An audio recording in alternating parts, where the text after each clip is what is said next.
জনসাধাৰণক সহায় কৰাৰ উদ্দেশ্যেৰে গঢ় লৈ উঠিছে এখন কৃষি পাম আৰু এই কৃষি পামখন গঢ় লৈ উঠিছে নেলীত আৰু নেলীৰ যি উদীয়মান যুৱক বাবুল পাতৰে গঢ় দিয়া এই কৃষি পামখনত আছে এই মই ভিডিঅ'ত দেখাবলৈ অনুৰোধ কৰিছোঁ এনেদৰে পুখুৰীত আছে আৰু এই পুখুৰীসমূহত মৎস্য পালন কৰা হৈছে হাঁহ ইয়াতে প্ৰতিপালন কৰা হৈছে আৰু বিভিন্ন ধৰণৰ শাক পাচলিৰ যি খেতি এই খেতি কৰা হৈছে বিভিন্ন ধৰণৰ ইয়াৰ পৰা কণী উৎপাদন হয় আৰু এই কণী এই যি ইয়াৰ অঞ্চলৰ যিসকল লোক আছে এই লোকসকলক বিলাই দিয়া হয় আৰু এনেদৰে তেওঁ এই কৃষি পামখন যোৱা যি বিগত যি লকডাউন এই লকডাউনতে তেওঁ গঢ়ি তুলিছিল আৰু মোৰ লগত আছে বাবুল পাটো মই তেখেতৰ সৈতে মই কথা পাতিবলৈ চেষ্টা কৰিম আচলতে কেনেদৰে তেওঁ এই কৃষি পামখন ৰাইজৰ সহায়ৰ অৰ্থে তেওঁ গঢ় দিছিল।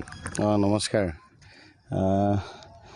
আজি আপোনালোকে প্ৰাগ নিউজ চেনেল আপোনালোকে আহিলে মোৰ ফাৰ্মখনত মই খুব সুখী আৰু আপোনালোকৰ যোগেৰে মই অসমবাসীকো অনুৰোধ কৰিম হাতে কামে কাম কৰক আগুৱাই যোৱাৰ পৰিকল্পনা নিশ্চয় থাকে সকলোৰে আৰু যাব পাৰিব মই ভাবিছোঁ কাৰণ যোৱা বছৰ যিটো লকডাউন সেই লকডাউনৰ সময়তে মই আপোনালোকে দেখিছে এই মই ফিচাৰী কৰিছোঁ দুটা হাঁহ পালিছোঁ প্ৰায় 500 হাঁহ ৰাজহাঁহ পালিছোঁ চীনা হাঁহ পালিছোঁ পাৰ পালিছোঁ চৰাই আছে শাক চব্জি আছে গোটেইখিনি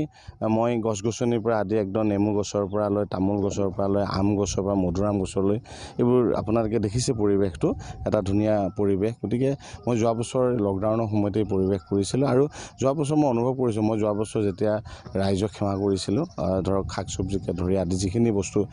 বিতৰণ কৰিব পৰা ক্ষমতা আছিলে সিমানখিনি দিয়াৰ পিছত পৰিকল্পনা কৰিলোঁ যে দূৰৰ পৰা অনাতকৈ এবাৰো সেই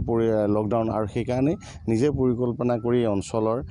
বহু লোকক মোৰ তাত যোন যেনেকৈ আহে মাছৰ পৰা আদি হাঁহৰ পৰা আদি শাক চব্জিৰ পৰা মই কিন্তু বিনামূলীয়াকৈ বিতৰণ কৰাৰ ব্যৱস্থা কৰিছোঁ আৰু অলৰেডি কৰিও আছে আপোনালোকে দুজন সুধিলে গম পাব এই কথাখিনি হয় নিশ্চয়কৈ মই পুনৰ আহিম বাবুল পাটৰ ওচৰলৈ মই ইয়াৰ যি পামখনৰ যি সামগ্ৰিক যি পৰিৱেশ এই পৰিৱেশ মই দেখাই ল'ব বিচাৰিছোঁ যিহেতু এই যিসকল লোক লকডাউনৰ বাবে তেওঁলোকে দুবেলা দুমুঠি অন্নৰ বাবে হওক বা বিভিন্ন ধৰণৰ খাদ্য সামগ্ৰীৰ বাবে তেওঁলোকে হাহাকাৰ এক পৰিস্থিতিৰ সৃষ্টি হ'ব লগা হয় তেনে এক সময়তে কিন্তু এই যি উদীয়মান যুৱক যি বাবুল পাটৰ এই নেলীৰ যি বাবুল পাটৰ তেখেতে যি সহায়ৰ হাত যি আগবঢ়াইছে লোকসকলৰ মাজত সঁচাকৈ ই এক প্ৰশংসনীয় পদক্ষেপ বুলি ক'ব লাগিব আৰু তেওঁ যে এই পামখনত বিভিন্ন ধৰণৰ গছপুলি ৰোপণ কৰা হৈছে আৰু এনেধৰণৰ গছপুলি ৰোপণ কৰা হৈছে এতিয়া সম্প্ৰতি গোলকীয় উষ্ণতাৰ সময়ত দিনক দিনে যে উৎকট গৰমে ধৰিছে ৰাজ্য আৰু তেনে এক সময়তে বিভিন্ন ধৰণৰ মই ভিডিঅ'ত মই দেখাবলৈ অনুৰোধ কৰিছোঁ বিভিন্ন ধৰণৰ গছপুলি ৰোপণ কৰা হৈছে আম নেমু আদিকে ধৰি মধুৰিআম নিম আৰু তামোল গছ আদি বিভিন্ন ধৰণৰ গছপুলি ৰোপণ কৰা হৈছে এই যি কৃষি পামখনত সম্প্ৰতি গোলকীয় উষ্ণতাই দিনক দিনে বৃদ্ধি পাই আহিছে আপুনি এই যি আপোনাৰ কৃষি পামখনত দেখা গৈছে যে বিভিন্ন ধৰণৰ গছপুলি ৰোপণ কৰা হৈছে কি ক'ব এই ক্ষেত্ৰত বিভিন্ন ধৰণৰ গছপুলি ৰুইছোঁ হয় আপোনালোকেতো জানেই এতিয়া অক্সিজেনৰ যিটো অভাৱ এই দিল্লী বোম্বেৰ মাজতে যিটো হৈছে গতিকে অক্সিজেনৰ অভাৱ কিয় হৈছে যে গছ গছনিৰ পৰা আদি গোটেই মানুহবোৰে কাটি কুটি পেলাইছে নহয় জানো পাহাৰবিলাক খন্দৰ কৰি পেলাইছে গছ গছনি নাই গতিকে আমি ভাবিছোঁ যদি এই ফিচাৰীটোত পৰিকল্পনা কৰিছোঁ যাতে ফিচাৰীটোৰ পাৰে যদি মই কিছুমান গছ পুলি ৰুই দিওঁ তেতিয়াহ'লে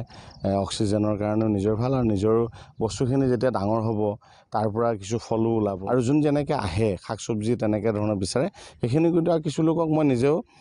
দিওঁ এনেকুৱা দুখীয়া বুলিয়ে নহয় যোনে যেনেকৈ আহে আৰু যাক যেনেকৈ দিব লাগে তেনেকৈ মই দিয়াৰ কাৰণে মানে নিজকে খুব ভাল এটা অনুভৱ হয় যে নিজৰ কৰা যিবোৰ শাক চব্জি দিলে খুব ভাল লাগে ইয়াৰ মাজতে মই এটা কথা সুধো সম্প্ৰতি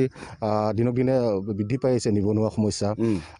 বহিৰাজ্যলৈ বিভিন্নজন যুৱক অসমৰে যুৱক কিন্তু কৰ্মসূত্ৰে যাব লগা পৰিছে তেনে ক্ষেত্ৰত আপুনি এই যুৱকসকলক কি ক'ব যে ইয়াতে থাকি তেওঁলোকে নিজক স্বাৱলম্বী হোৱাৰ কথা আপুনি মানে ক'ব বিচাৰিব নেকি এইটোতো মই পৰিকল্পনা মই অসমৰ যুৱক যুৱতীসকলক ক'ব বিচাৰিছোঁ আপোনালোকে যে বাহিৰত যায়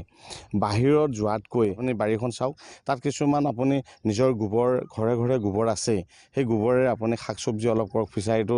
যদিও নাই, তেওঁ ওচৰৰ মানুহবিলাকৰ প্ৰায় এই অঞ্চলতো মই দেখিছোঁ বা অসম চৰকাৰৰ হাততো বহুত ভূমি পৰি আছে, এনেই পৰি আছে। গতিকে সেই ভূমিবিলাকত শস্য কৰক, তাৰোপৰি আপোনাৰ ফিচাৰী কৰক। তেনেধৰণৰ আধি কৰি হ'লেও মই ভাবোঁ বাহিৰত যোৱাতকৈ নিজে যদি আপোনালোকে নিজে ইয়াতে কামখিনি কৰে, মই কৰাৰ দৰে, আজি মোৰ নিচিনা এটা মানুহে পাৰিছোঁ যিহেতু আপুনি কিয় নোৱাৰিব। গতিকে আহক কৰক, আপোনালোকে এই বাহিৰত যোৱা বাদ দিয়ক, লোকৰ তলত